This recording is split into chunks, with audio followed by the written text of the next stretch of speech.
दृश्य आपण पाहतोय थेट पुण्यातून ही दृश्य येत आहेत। शरद पवारांच्या भेटीसाठी जुन्नरचे पदाधिकारी एकवटले आहेत आणि शरद पवारांची ते भेट घेत आहेत। आपल्या मागण्या काय आहे, आपलं म्हणणं काय हे शरद पवारांसमोर मांडण्यासाठीच थेट जुन्नरहून पुण्यापर्यंत या पदाधिकाऱ्यांनी प्रवास केला आहे आणि आता शरद पवारांशी ते चर्चा करताना आपल्याला दिसत आहेत।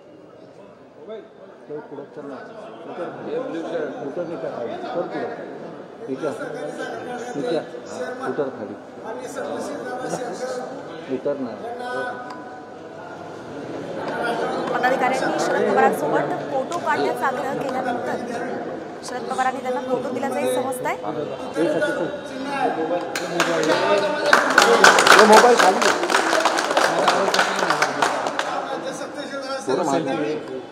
आणण्याची जबाबदारी आमच्या 100% कार्यकर्त्यांची यांना बोलायचं हो यांना बोला 90% समाज तुमच्या बरोबर आहे जुन्नरमध्ये आमचा मुस्लिम समाज 100% आहे ना पवार साहेबांच्या विचारधारा संगती आहे आणि अख्खा आम्ही प्रचंड बहुमताने शेखर साहेबांना निवडून आणणार। तर जुन्नरचे स्थानिक कार्यकर्ते पवारांच्या भेटीला आले आहे। पुण्यामध्ये त्यांनी पवारांची भेट घेतली आहे आणि त्यांनी पवारांना आपला पाठिंबा जो आहे तो दर्शवला आहे। शरद पवार जुन्नरमधून ज्याला कुणाला उमेदवारी देईल त्याला आम्ही असंख्य बहुमताने निवडून आणू असं सुद्धा आश्वासन त्यांनी दिलंय।